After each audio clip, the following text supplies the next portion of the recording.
Hi, everybody. This is 1,097 days. I think that's what I saw. Gosh. 1,097 days since Richard went missing. Let me see if I have that right.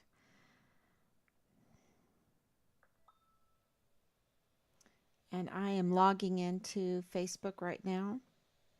Good evening, everybody. Just so that if you want to ask me a question, I can see it. Everything is working. Yep, everything is working. Okay.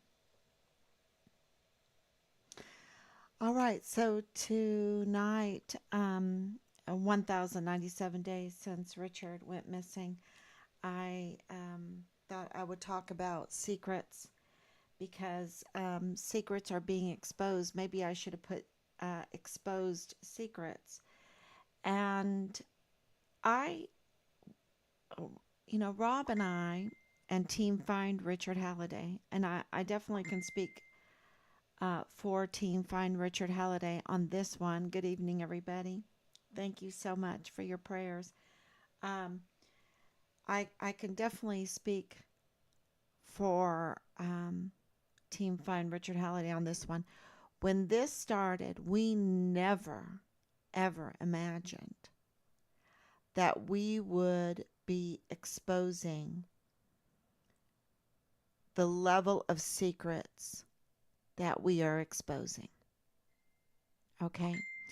The absolute collusion, the bribes and the payments, the disguised identities, the cryptic messages, the unusual access logs, the deleted footage, the hidden surveillance.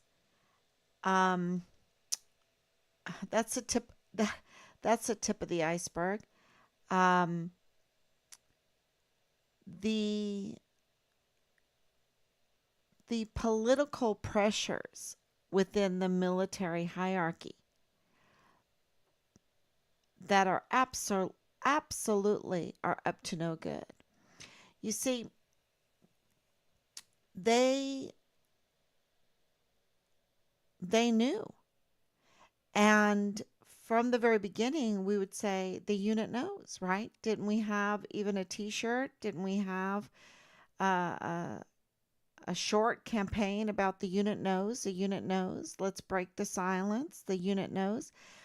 But you see, the hierarchy absolutely knew about Richard's situation, about his whistleblowing, about the retaliation, about the green lighting to murder him, the cover up of the murder and his remains. Um, they absolutely know. And yesterday, when we received uh, the colonel's after action report of the health and welfare, it's very clear that it's not the health and welfare that they care about. It is the image. It's all about the image. And if the image um, does not truly reflect what is going in the military, what's going on in the military, they don't care. They don't care. That's their intent. Their intent is fraud, waste, and abuse. From the highest level, their intent is fraud, waste, and abuse. To fraud the American public of what is going on, from the truth of what is going on in the military. The waste that is in the military, that is absolutely their intent.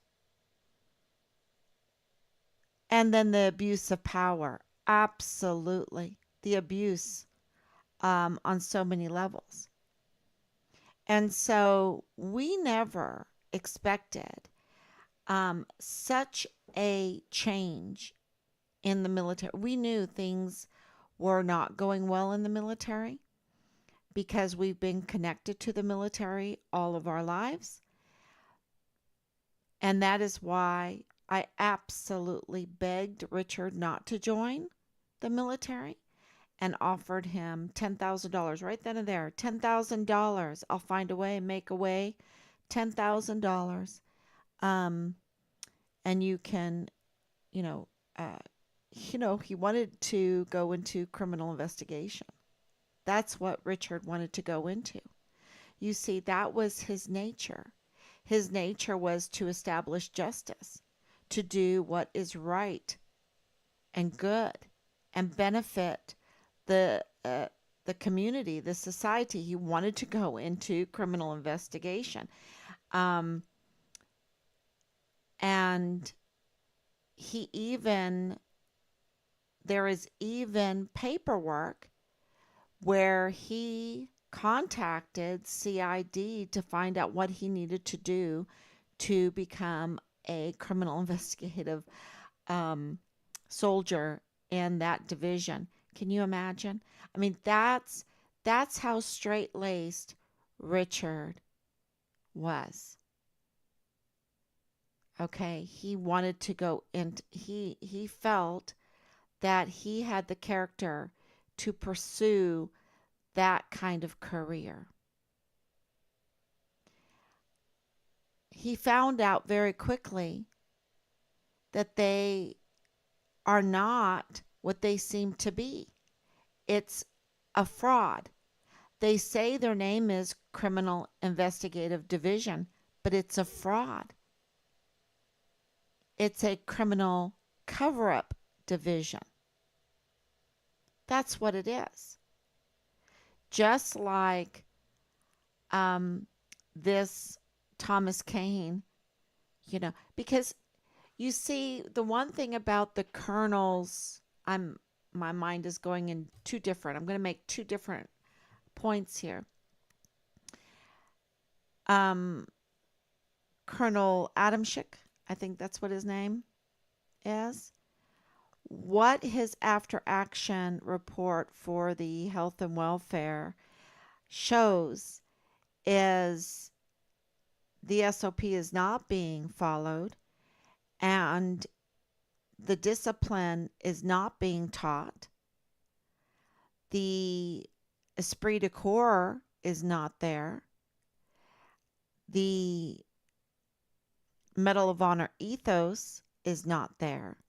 What you see is almost like a gang type atmosphere where you have to have a python and a dog, maybe a dead python, and lots of weapons all around you because there's no trust. There's no trust in the barracks. There's no trust in the unit. There is no trust with the chain of command. There is no trust with the 44 four-star generals and admirals. There's no trust with the Secretary of the Army or Defense, and on. Because if there was trust, then there would be esprit de corps, there would be the NCOs following the SOPs. But you see, when you have drug deals as a norm in the barracks and frat parties and young girls being brought in, um, even during COVID, and you have fraud, waste, and abuse going on financially in illegal financial transactions, you have a criminal gang, and then of course the young soldiers are going to want to protect themselves, and I made that point yesterday. And so it really shows the culture The because even the NCOs, they're going to say, hey, there's a lot of crime going on. Our officers are up to no good. Our four-star generals are up to no good. I really can't abide by the SOPs. I need to let them protect themselves, right? I need to let them protect themselves. Um, so, this is, you can just see all of the different arguments in bubbles all around you when you're imagining what's going on in the whole chain of command in the unit in the army, um, because they're all always in cover up mode. They're all, this is one thing that I've seen over and over and over again. They're all afraid and hesitant, and you saw that with Jay Pollan. You saw that. I saw that. I saw that in my messages with Jay Pollan. I saw that when I arrived in Fort Bliss with Jay Pollan in my messages. I saw that with uh, Command Sergeant Major Jakovitz. Absolutely fear and hesitation. I saw that with First Sergeant Ruggiero. Fear and hesitation and unwillingness. I saw that with Brigadier General David Stewart. He was such a nice guy when we first got there, and I don't know if that's disrespectful or to say nice guy, but that's what you thought when you saw him with his staff. You thought to yourself, at least I thought to myself, what a nice guy. And when I met his wife and I met his daughters, I just thought, what a nice guy, right? But he was uninformed. He was not briefed properly. And when he was getting this information, there was fear and hesitation. But he already had told us that the barracks were flush with weapons. He was trying to be transparent and say, yes, we're going to get to the bottom of this. Yeah, there was a lot of problems. The barracks were flush with weapons. They were bringing in girls during COVID. That's what the command sergeant major shared. So, but you could tell that Command Sergeant Major Jakovitz had secrets. Okay, you could tell. You could tell. Um, and of course, we have confirmation on that because we have Jay Pollan sending us information uh, to say that Command Sergeant Major Jakovitz had secrets and we needed to talk to him. Maybe we should have, but absolutely, I'm glad we didn't because that wouldn't have been the right way.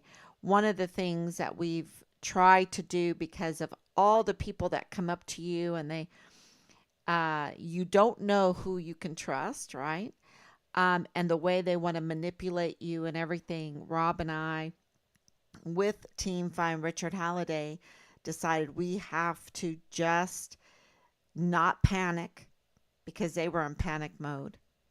Not panic and I think maybe we weren't successful all the time, that we were led in bad directions, okay? Um, to not try to act desperate, even though we were so desperate. We are still desperate to know about our son. Um, but it just, you know, to not jump on that I got a secret bandwagon and manipulate behind the scenes and everything. We decided not to do that and not to try to control anybody, which You saw that the with the party, with the piñata, or with whatever, all these other things, they were trying to control, trying to trigger, trying to get us upset. And we just tried to stay cool and let people do what they needed to do as FBI informants, as maybe political pundits that were up to no good, um, as suspects or friends of suspects, or people with information that will implicate them in the murder of Richard. So, you know, to let them do what they needed to do and not participate in it or get upset because um, there was where they were trying to hook you, they're trying to trap you, they're trying to trigger you. And we just thought we would let the CID do their job. We would let the command do their job. You know, we thought naively that the army would want to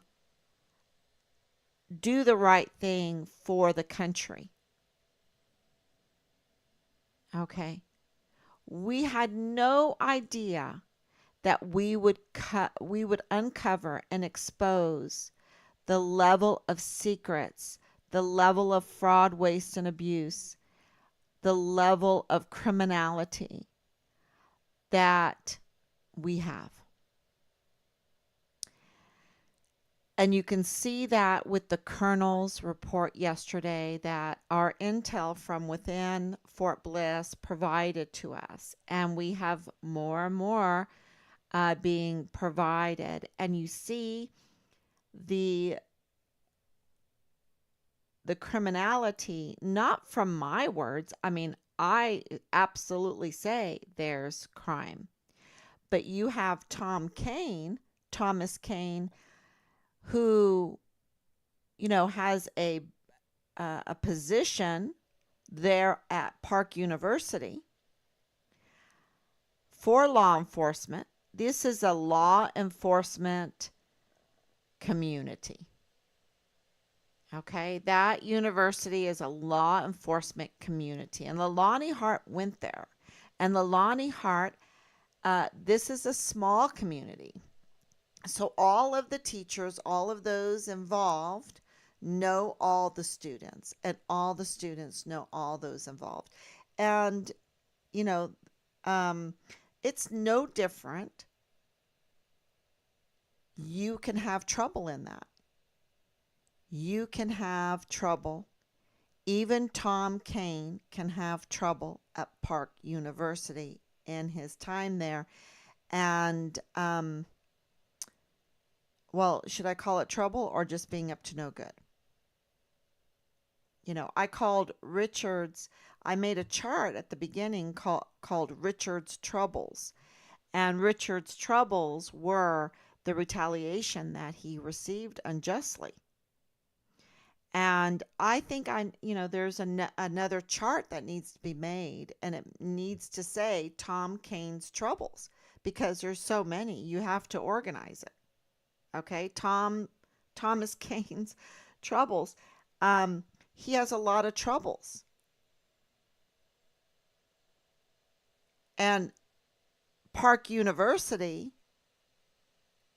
is one of them. And poor Park University, but it's a small community, and he really betrayed trust at Park University.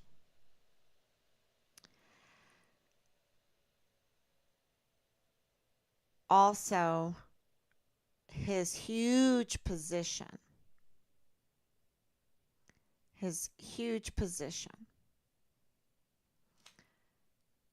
the director of security of Fort Bliss. So if you give something little, a little job to a person and they do well with it, then you give them a bigger job, right? But if they betray your trust, if they are up to no good, why would you give them a position like the director of security of Fort Bliss? And you see, our leaders aren't dumb. They know what's going on. The FBI knows what's going on. They do the background checks. They know what's going on. So why would you hire someone that betrays their family, betrays the institution they're working for, betrays their job position? You know, when you're in law enforcement, you have a certain level of morality that you have to abide by strictly, strictly. And, you know, at the fake stage task force Find Richard Halliday meeting, that the United States Army came in their civilian clothing, and Donna Martin, who is now Lieutenant General Donna Martin, the first female IG. If you're wondering why, we can't get anywhere, uh, you might want to write her a letter. Please, Inspector General. You know, I think she needs to lose her uniform too and her stars. I really do. And, you know, we've given so much time, so much pleading, right? So much petitioning. We have petitioned and petitioned and pleaded, and we've been very, very nice. And here at that task force, she came not in uniform. She put a chair in the middle of it, and she sat like an Indian. Matter of fact, behind the scenes, we call her Pocahontas. Um, it's like, okay, is that she sat like an Indian, y'all. So, it's sometimes you forget who is who, but if you can give them a nickname, um, it helps. It also helps alleviate the seriousness of everything so that you can, you know, get through this. Um, but she sat in the middle on a chair like an Indian, but the FBI, they were in their suits. Okay? They were in their suits. And so when you're in, and so was ATF, so was the rest of them. They're in law enforcement, and there is a dress code, there is a moral code, and that is why what we're hearing right now with the whole Hunter Biden case and everything that's been going on in President Trump's um, troubles that they're giving him just because they don't like him. I mean, clearly, yeah. I just told a friend the other day that I'm going to vote for Trump no matter what, no matter what. With everything that we've been through with Richard's case and seeing what the FBI have done, seeing what the 44 four-star generals have done, how they have betrayed us, um, how they are led by foreign and domestic enemies, and they lockstep to it, and they even commit crimes against humanity. The power that they have, too, because they have the whole military behind them. These generals are so powerful. I'm going to vote for Trump 100% because I was there at January 6th. I saw what happened on January 6th. Now, I wasn't in the front where the real trouble was going on, where there was vandalism that was happening, but I talked to enough people because I played the crowd because I was handing out flyers to find Richard Halliday. And then I was handing out, we had backpacks full of flyers and the prayer candles. And it was a cold day and I was dressed pretty warm. And um, so I just played the crowd and talked to them, talked to them. I wanted to know where the press, there's no press there. Where is the security for that many people? You're talking about 1 million people. Where's the security? Right? And when we got there, which was pretty early and we left pretty early, maybe that's why we never got into any trouble because we weren't, when we were leaving at around 3 o'clock, I think it was around 3 o'clock in the afternoon, that's when we heard the police finally coming into the area. We heard the sirens. Um, but the timestamp is on my live stream that I did, and I think I did 3 live streams that day. And I absolutely know from everything that happened, everything, because I was paying attention at that time because um, Richard was missing. And we were looking at representatives. We were looking at senators. We were looking at who was on what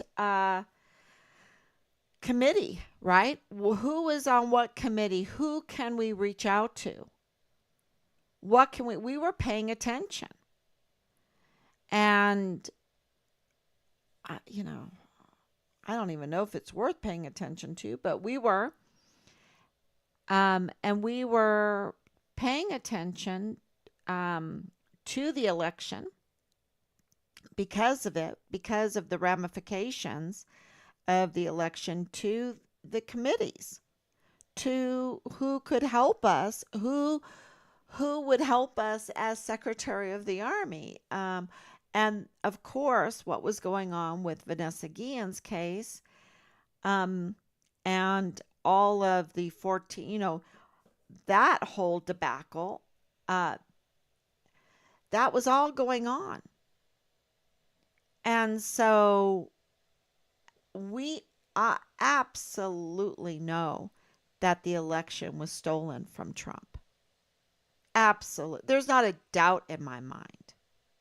There is not a doubt. And you're not allowed to say it. And so that means there's really no doubt because they're about fraud, waste, and abuse. They don't want the American people to know what is really happening.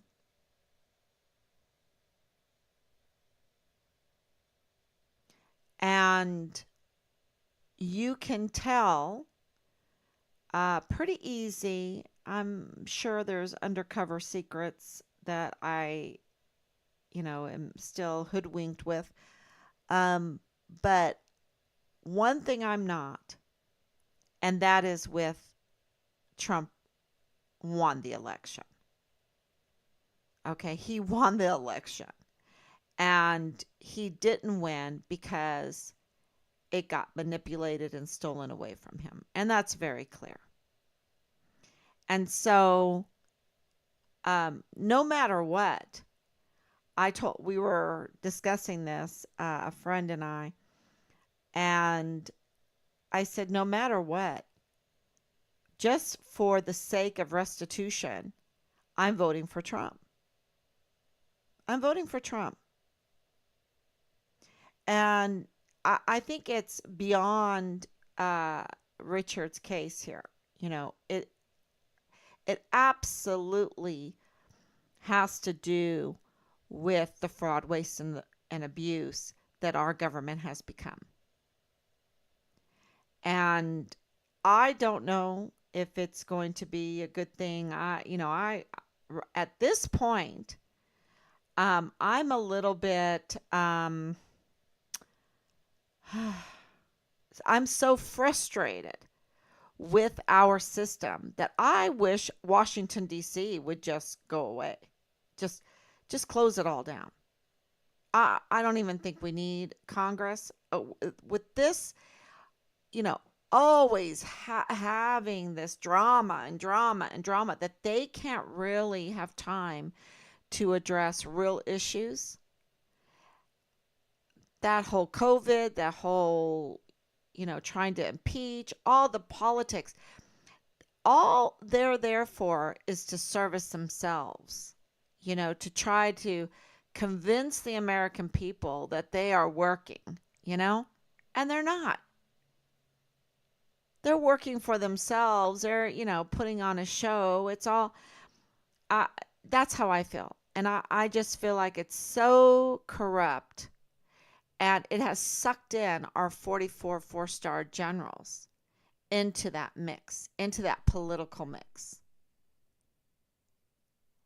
And what that is doing, it's like this big sucking machine, and it is getting our flag officers involved, which gets, West Point involved, and the Air Force Academy and the Navy Academy, and oh my gosh, the Coast Guards, they're just so political. Um, so you've got the likes of David Park then.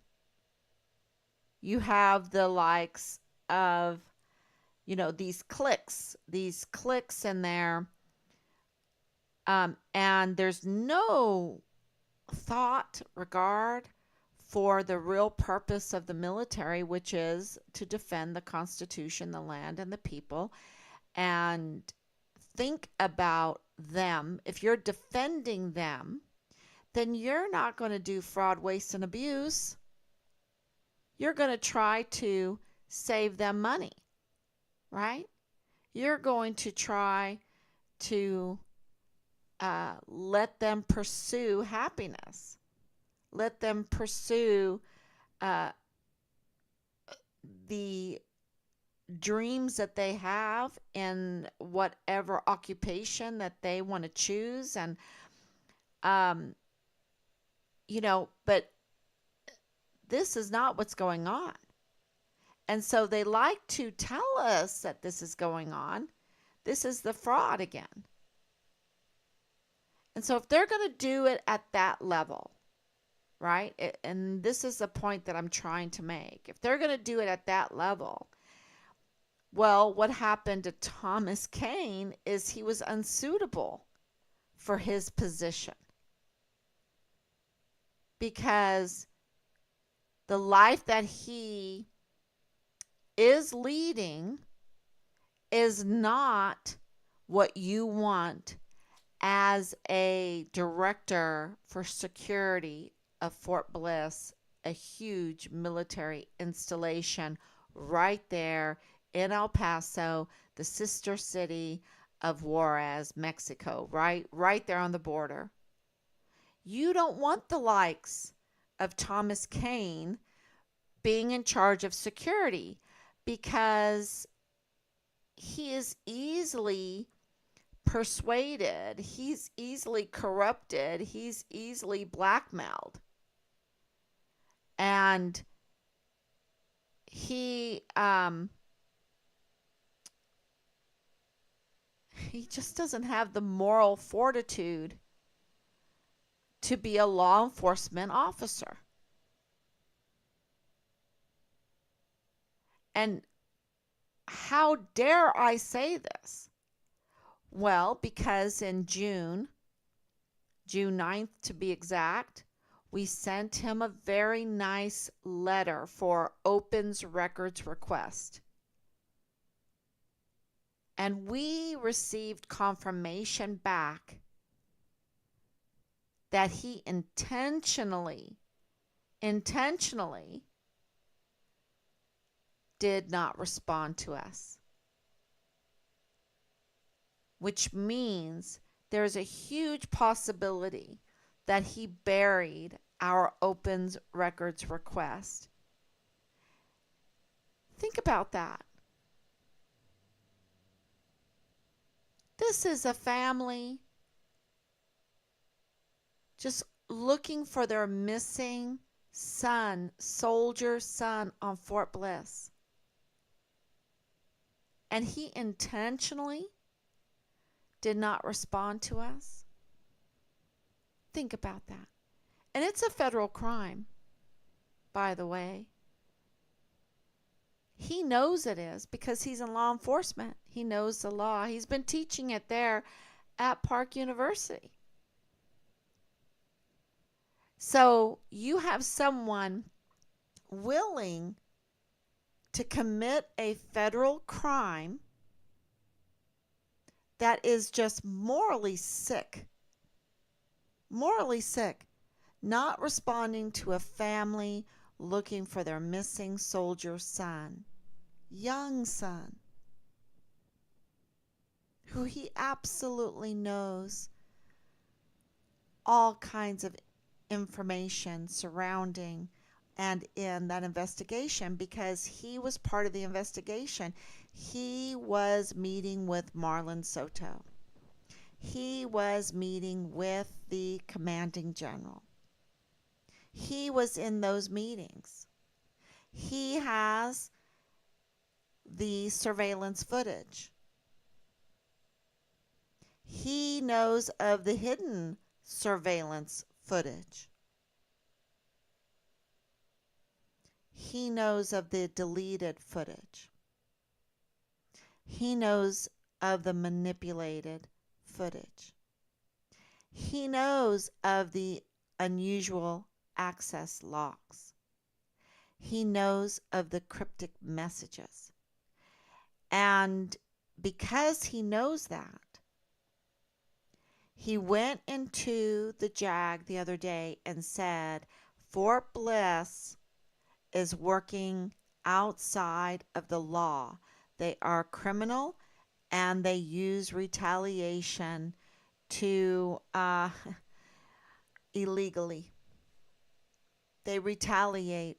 It's a weapon for those that are not participating in their Vanity Fair.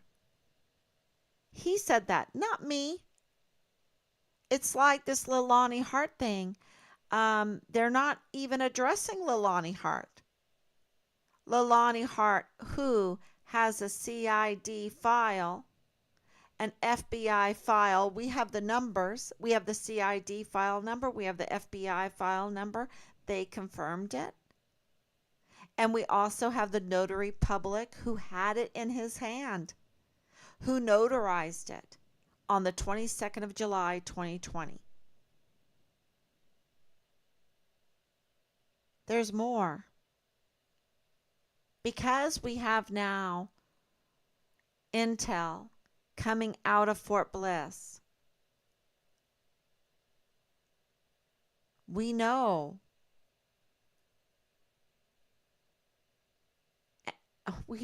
the crimes. We know the collusion. We know that Thomas Kane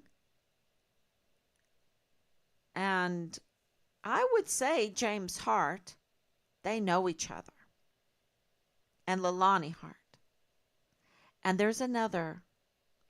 And there's another. And there's another female. And I don't know her name.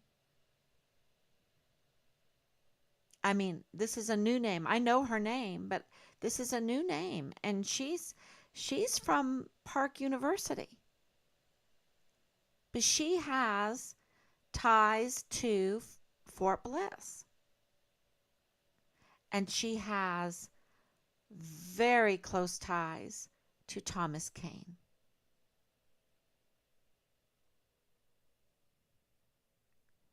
And from the intel that I'm getting, and if she's out there, maybe she can call me, 941-677-0060. From what the intel that I'm getting, she has been part of this case, the Richard Halliday case. She's been part of this case. I wanted to mention to you today that, of course, he would be talking with Judge Robert Shook. And Judge Robert Shook, the intel has told me that he's now no longer there. They already got rid of him. I think he went up to Fort Worth. I'm not sure. Uh, this is, what I'm hearing. But they're removing everybody. They removed another person. We got, let's see, I got some.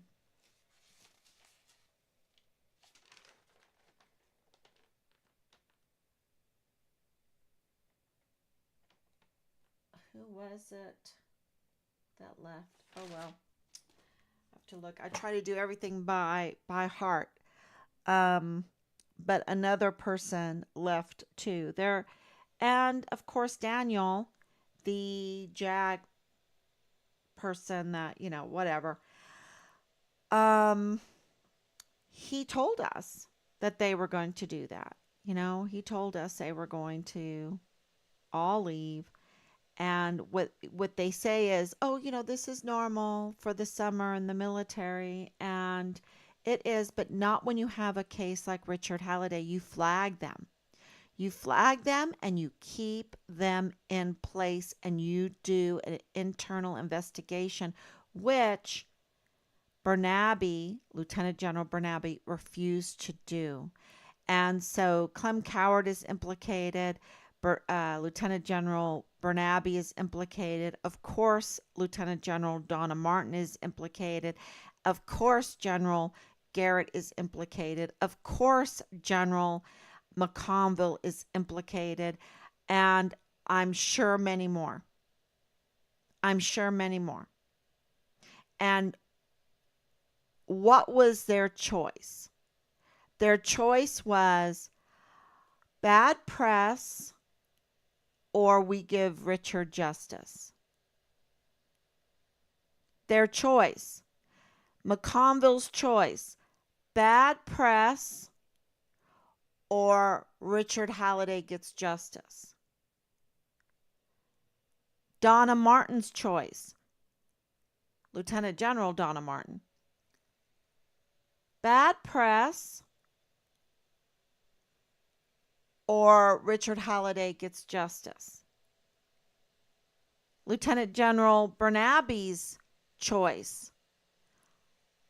Oh, Fort Bliss might look bad. 1AD might look bad in the press. Or Richard Halliday and his family will get justice and will receive his remains for a proper burial. That's the choice. What was the choice for Garrett? Oh, I might, get my retirement might be halted, and bad press for it's just around the corner, my retirement. Bad press, or Richard Halliday's remains will be given to his family and justice will be done. Those are the choices, right? And I can go on and on and on. And what choice did they make? What choice are they still making?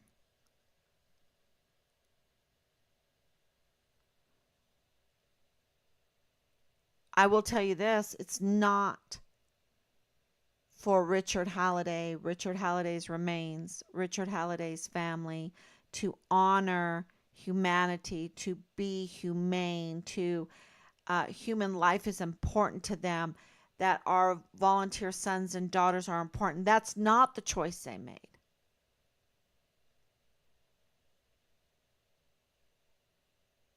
They did cryptic messages. They disguised identity. They colluded. They did bribes and payments.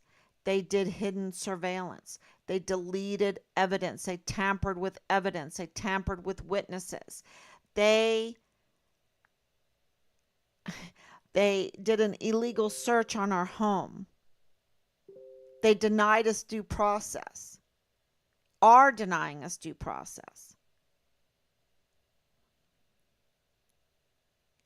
And the secrets go on and on and on. They absolutely they were aware of the foul play. Absolutely they were aware of Richard's whistleblowing. Absolutely they were aware of the collusion and irregularities. Absolutely they were all aware of the conflicts of interest, especially within the CID. But now we have to add to this the command, Clem Coward. Absolutely. Absolutely conflict of interest with Leilani Hart and James Hart. Absolutely in the CID conflict of interest with Tavita Nusa and Leilani Hart and James Hart and Jay Pollan. Absolutely they knew about this. Absolutely they knew about Richard's whistleblowing. Absolutely they knew about First Lieutenant Dallas Hart. And they knew that he was engaged in incest while he was a first lieutenant, because that was reported on the 22nd of July, 2020.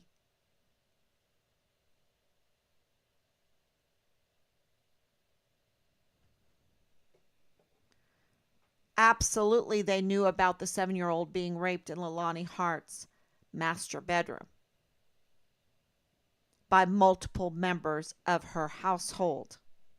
Absolutely, they knew about the child pornography. Absolutely, they knew about the LLC.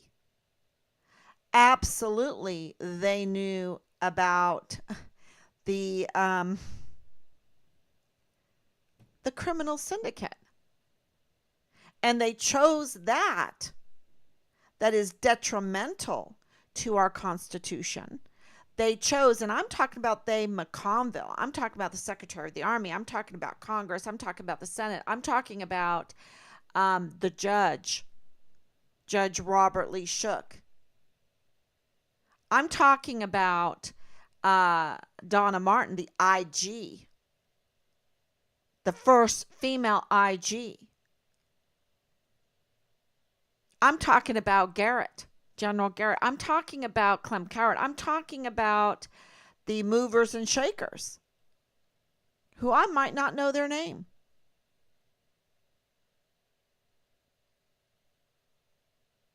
And they chose the criminal syndicate over Richard, which means, not that it's Richard Halliday. They didn't even know who he is. But they knew this much. He was a volunteer soldier. He was a volunteer son of somebody, some American, maybe not an American, because you can volunteer now to get your citizenship, right? And they know about the citizenship issues. I'm going to tell you that right now, too. That plays in this case.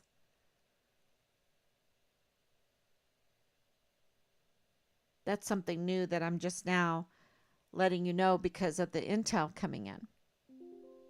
So there's a lot of secrets that we're exposing. And we had no idea. Matter of fact, Allie Payne, the PAO, Lieutenant Colonel PAO, can confirm this. That we were like, thank you so much for bringing Richard back on. She's like, are you ready to hear about your son? Oh, okay. Yes, I'm ready to hear about my son. Let's just go. Let's do this. Right? And the big part of our conversation, from my point of view, was about going to press, because they didn't want us to go to press. They didn't want us to point our finger at the army. You see, because the army was in such big trouble because of Vanessa Guillen. Well, Richard is a Vanessa Guillen first absent soldier. Now, his his designation is the first CONUS Dust 1 missing soldier, right? But I on the Vanessa Guillen absent soldier flow chart, right? Because of that. So to shorten it, we just say the Vanessa Guillen first absent soldier. I think because I was getting a lot of questions. What's CONUS? What's Dust 1? Right? And I even had those questions. I even have live streams where I'm saying, what is Dust 1? What's this? You know, so that's that's how we shortened it. So absolutely that's his designation. I think it's a fraud. I'm going to be honest with you. I think his designation is deceased. I think they've already changed it to deceased. Legally, they've had to do that. Died while missing. We've gone through. Even our intel is giving us that they've changed his designation many different times, and that's why you see all these weird discrepancies um, in this case because they've had to finagle the law. They've had to, it just, when you look at how they legally operated through this case, it just is panic, panic, just screams panic.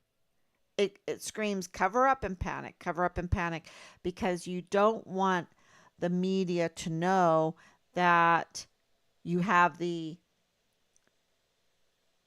chief of security, the director of security of Fort Bliss, um, participating in the cover up of the murder of a soldier. Tampering with witnesses. Retaliating against witnesses.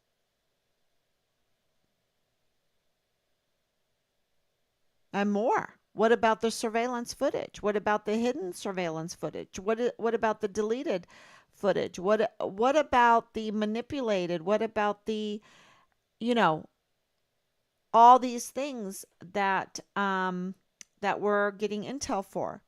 I think that Thomas Kane can call 941-677-0060 to clarify this very evil report that we're getting about what he has done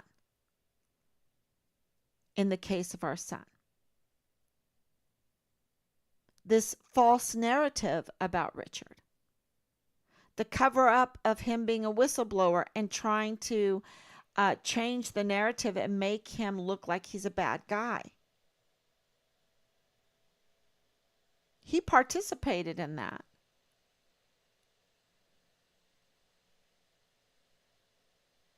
This is, we're working on our little shed outside. And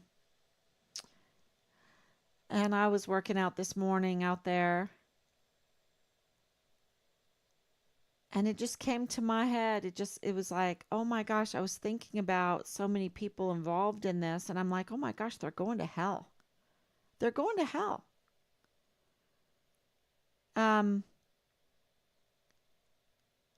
It's never too late.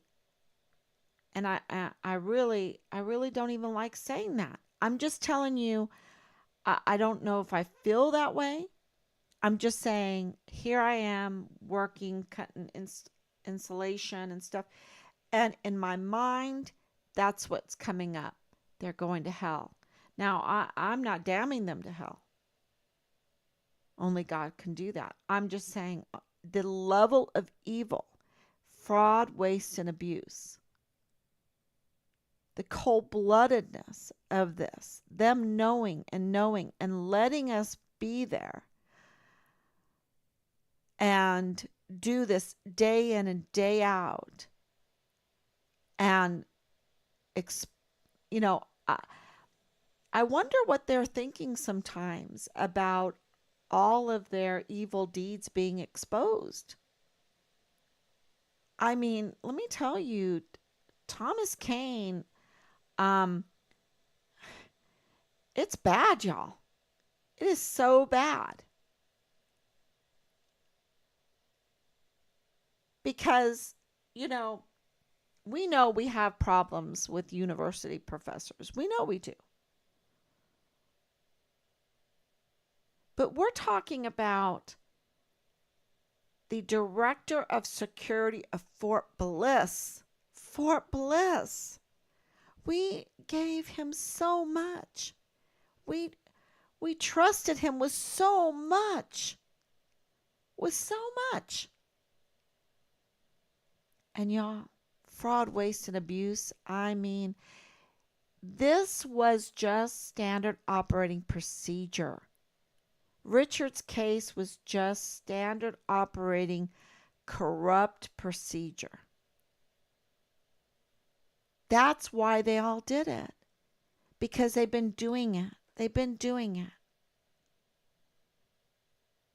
And you see that with where is the absolute alert, alert for that colonel's findings of the health and welfare.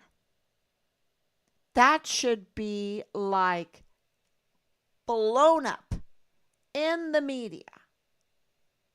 I mean, there should be heels being locked. There should be a rocking of our whole military with just that health and welfare 79 weapons or findings. I mean, in the barracks, it's not them having the weapons. It's the culture. The culture is screaming failed military, failed national security.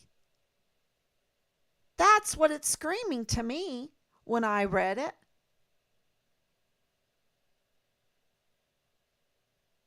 And when I get the intel and read the intel from a director of security of Fort Bliss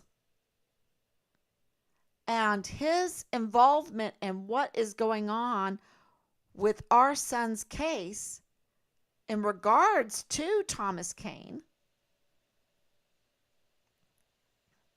it screams national security threat, failed security.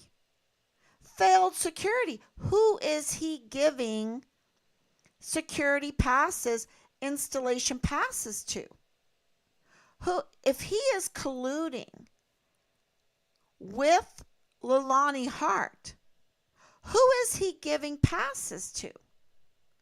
If he is morally compromised at Park University, who is he giving installation passes to?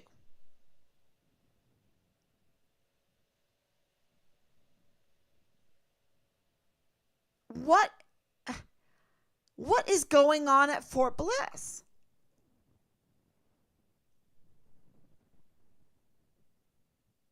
Give us Richard's remains. God's children are not for sale.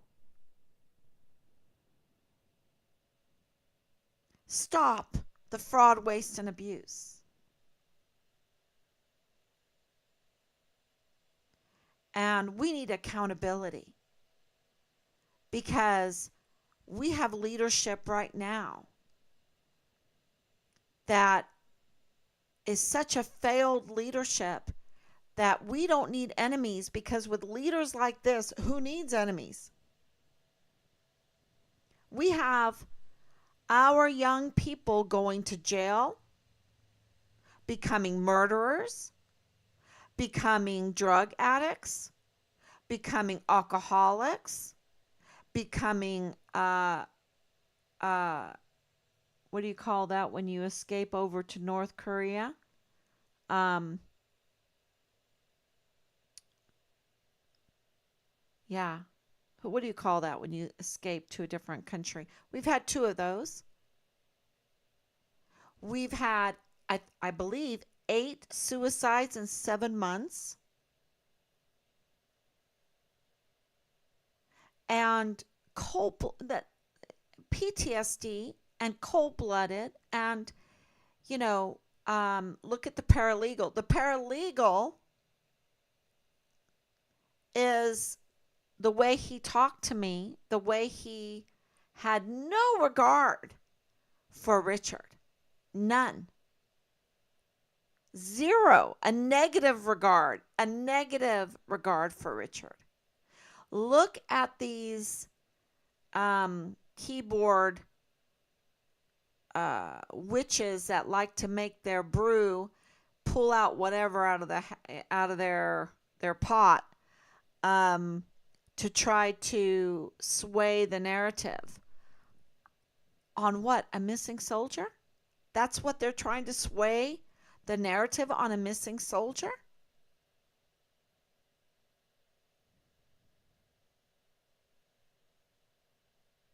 Because they never talk about Leilani Hart.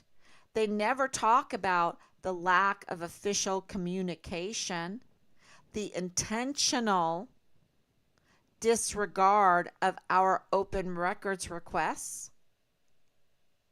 our questions that they have to follow. They have to respond to us legally. They never talk about, hey, this family could have the right answers if they think we have the wrong answers, but our intel is pretty good.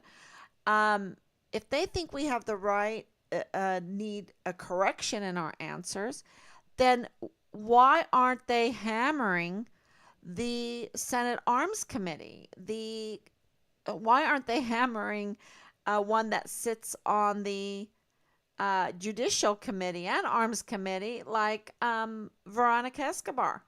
Hammer her, not the mother of the missing soldier. Say, look, we need answers. We need answers.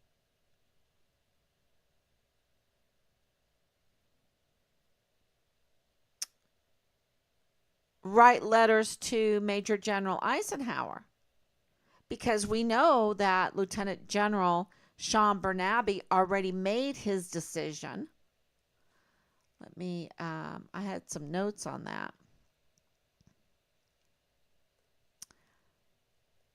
On Sean Bernabe and all the all um, his decision to strategize, because he did not want the reputation of the 1st Armored Division and Fort Bliss to be tarnished. He he prioritized, this is my notes, he prioritized damage control over justice for Richard Halliday.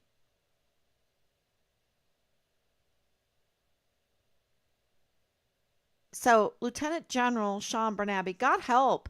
Fort Cavazos, the Fort Hood, right? Fort Hood, Fort Cavazos. Um, God help them, because they have a commanding general there that will prioritize the, you know, the our reputation can't be tarnished. Oh my God. Um, so we will throw any soldier under the bus. Look, today, oh yeah, that's something I have, and I'm going to play it. I'm going to play it, and then I'll it's really important. Let me see if I saved it, because I thought it was really big. Let me see. Oh, I hope I have it. Maybe I don't. I don't think I have it on here. Okay, I'll have to play it tomorrow. But I will tell you, oh, here I have the weapons. 41 weapons found in total, 34 weapons discovered. This is a company. Oh my goodness. Okay.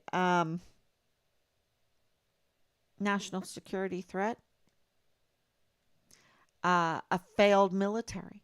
That's what that screams. But anyway, so the other thing that screams a failed military, maybe I should see if I have it on something else. I know I sent it out um, today, what I want to show you.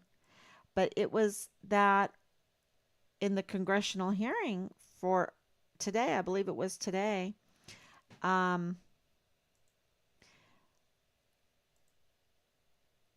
they admitted that the military had no exit strategy outlined, no plan to exit Afghanistan at all.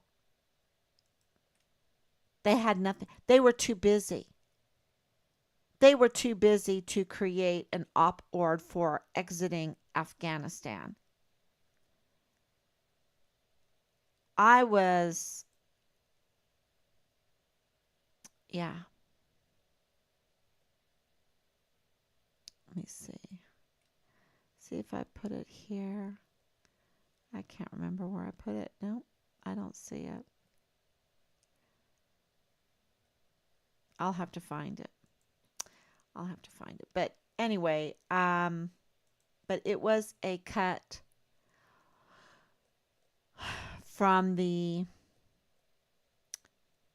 hearings that, and I really wish I had it to play it because I think it's so important. So, can you imagine our military having a war campaign without an exit strategy, an exit plan, an op-ord to exit? That just blew me away that that's what they admitted today. So if you have information on that, um, that would be great. I'll post it up. Okay, everyone, thank you so much. And God bless you. I see. Thank you, Danielle, for your prayers. Thank you, Anicia, for your prayers, and Grace, too.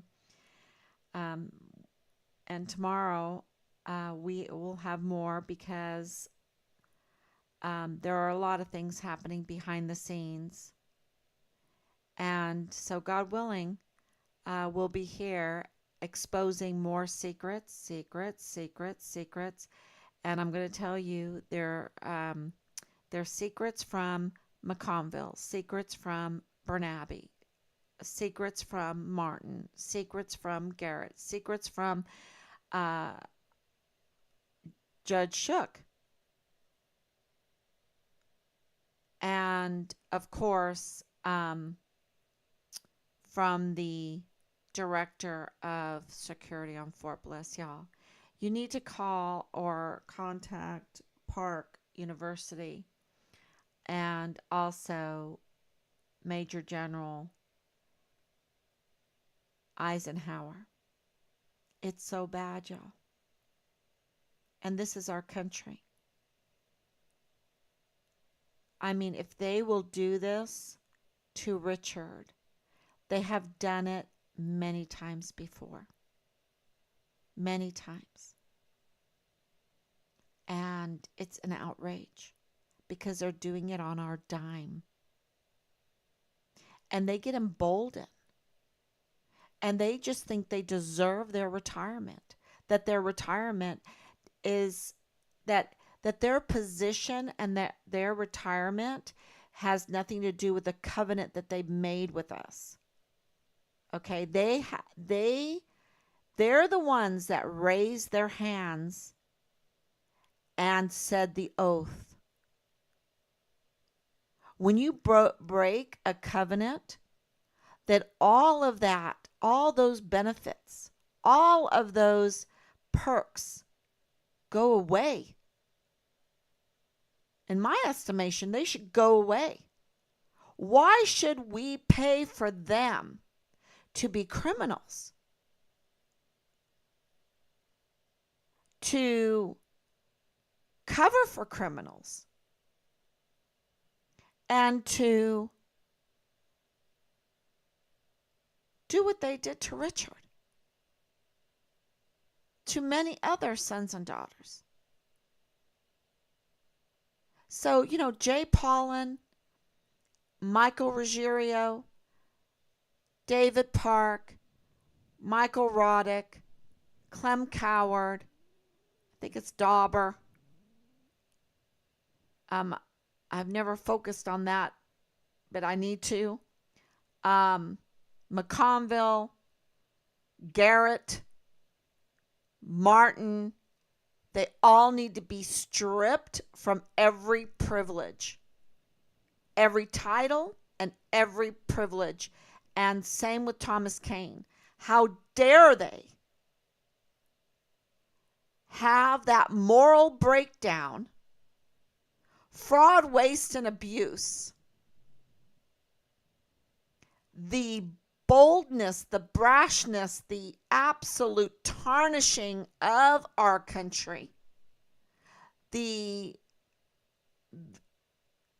harm that they've done to our national security, and expect that we continue to pay them, continue to honor them, continue to give them privileges. How dare they?